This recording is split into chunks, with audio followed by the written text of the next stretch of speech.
favorite memory of my time in Apex would be when we would get together for Thanksgiving at my grandfather and grandmother's house, because they had a really, really big yard. And all of our family, their children, would bring their children together, and we would all get together, and we would just have a big weekend of it where we would get together and we would have like the barbecue and the fish fry, and the guys would get together and they would have the half a hog cooking all night long, and everybody would just share stories and things, and the kids would get around, and we would all play and get together. And most of my cousins were older than me, but they would always still include me with everything. And my grandparents were always, they'll be there just laughing, and they would just feel so much joy with everything because everybody was just there. You could just feel the love of everyone just coming together. The ones from out of town would come together, and most of the time we would stay at my grandparents' house because we would just always have so much fun and so much food there. And my grandmother and my mother would do all of the cooking, and everybody would get so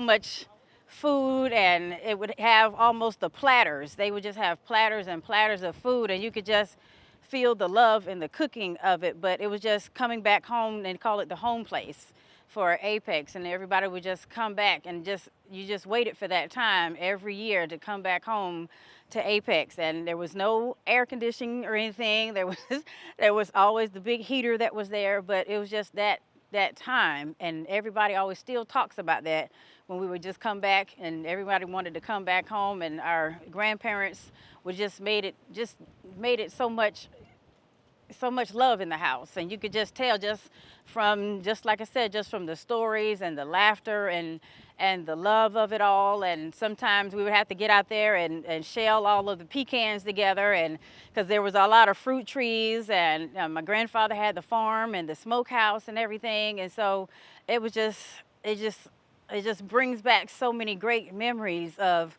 how we all just pitched in, and it was just such, I don't know, that just represented so much love that's missing today, because you don't really see a lot of families get together like that, and just everybody had their duties, and everybody had their prime positions of what they had to do. Some of the women had to do the parts on the inside, and the men had their parts on the outside and things. But that was just always a great time that we always look forward to every year, to get together, to come back home to Apex, and we would all come together and reminisce on different stories and different people and people that have gone on and things. And it just always made us feel comfortable. And I got to sit around and hear about people that have gone on, but always wished I knew those people, and pull out old albums and things and asking questions. And no one made me feel like I was the youngest, but no one made me feel like, well, just go ahead on, just wanted to push me off to the side. So I always appreciated that. And I spent a lot of time with my grandparents here in Apex. Mm-hmm.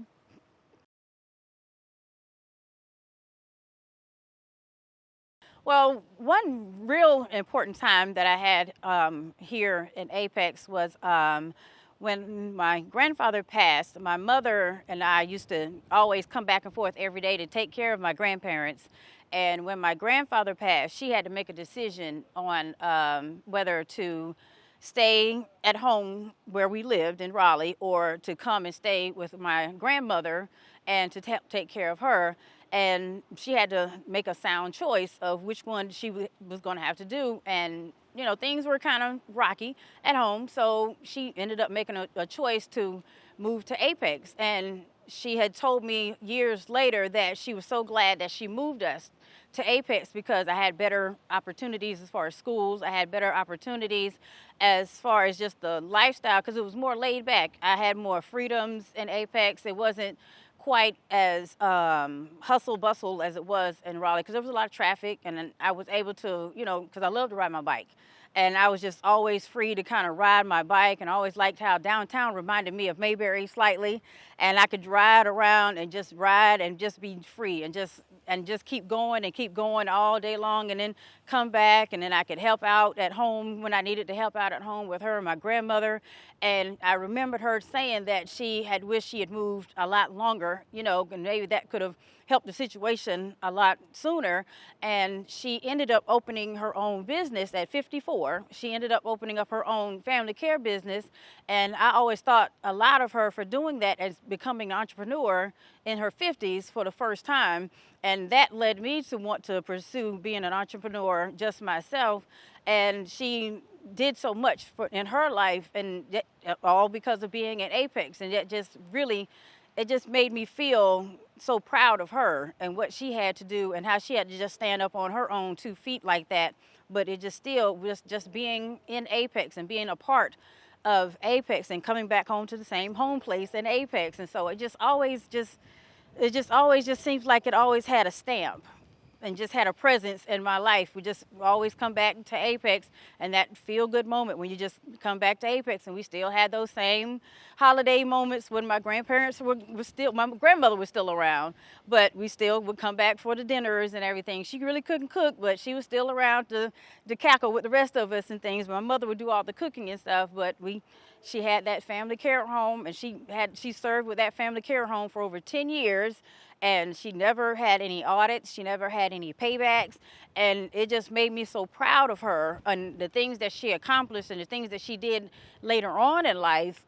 And she just never let anything stop her. So that just really served as an important point to me and what she did. And she just worked with what she had. And she just came back to the home place to do it, just all in Apex. And a lot of people in Apex, a lot of the administrators and things, they came back and wrote letters on her behalf and things. And so that all just stuck with me. And it's always said something to me. And it always kind of stuck with me just the rest of my life with that. And it just always has been a very important part of my life. Mm-hmm.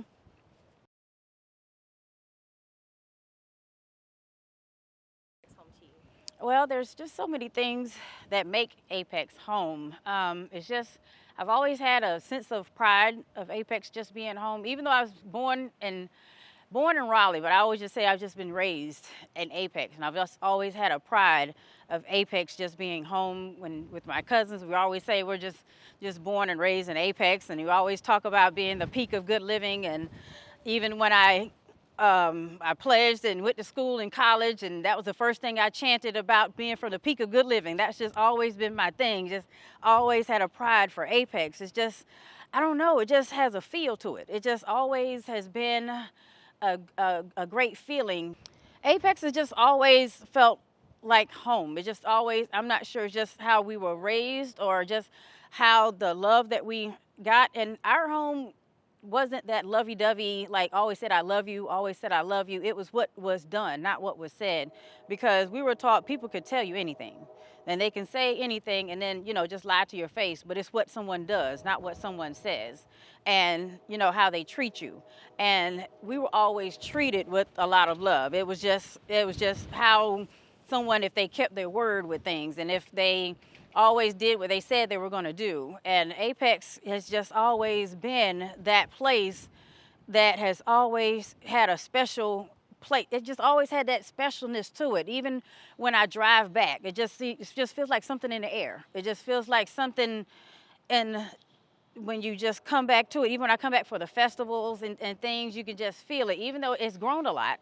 But the houses, a lot of the houses that are still the same, and a lot of some of the people that, some of the older ones that are still around are still trying to hang in there, but it just has that feel of it, and it just makes me feel so proud to still be from Apex. And I'll still say that, we're from Apex. That's just all it is. And we still have the peak of good living. And my first business, I called it Peak, and I named my first business Peak after Apex. And I've just always had an affinity from Apex, just from the pride of Apex. And I've recently, not recently, but I've learned from my family and my family history of how we had such a great involvement with the development of Apex and the richness of Apex, that I'm just really proud of being from Apex and my family being from Apex, and I just can't say enough about it. So I'm just really proud of Apex. Mm-hmm. Well, my hopes for Apex is that it doesn't lose the small down home feel. I would like for it to grow and I would like for it to progress. And because you don't want to just stay where you are, because you can't grow if you stay where you are. But I would hate for it to lose that richness, that special essence that it has with trying to hurry up and keep up with everybody else, that it just loses that special essence of it.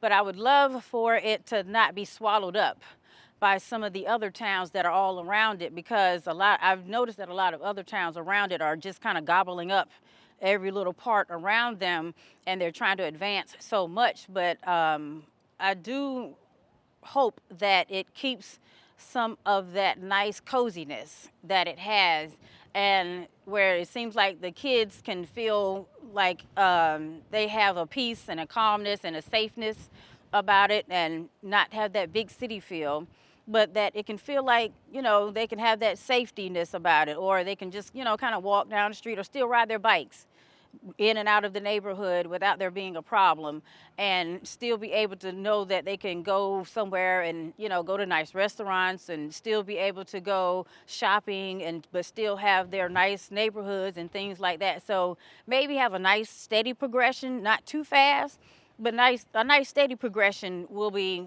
really good, and not have to try to, like I say, keep up with everything and then go too fast that they just lose that special essence that it's always had.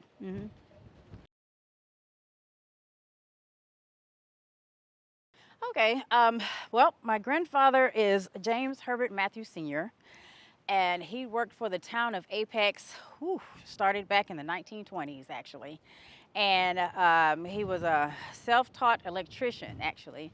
And he started from, I can't remember the gentleman's name. I wish I could. A gentleman's name that helped him to kind of learn how to be an electrician. But he was actually self-taught from his help also.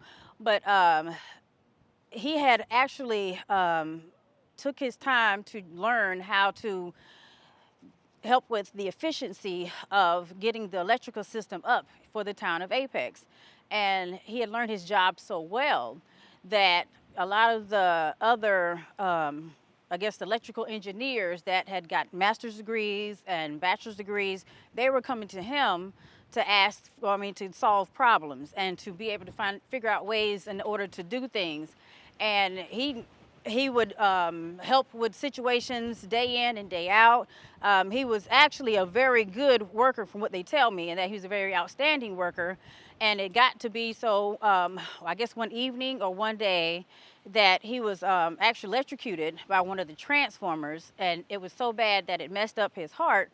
But the socks that he was wearing, like if you have like your socks that you have on, imagine if the socks that you have on are permanently burned to your skin. And those socks that he had on was burned to his skin permanently, and he had to have several grafts to try to get those socks off of his skin. And they actually ended up giving him an accommodation for outstanding services rendered to the town of Apex, and he was the first one to receive the commendation for the town of Apex in 1966.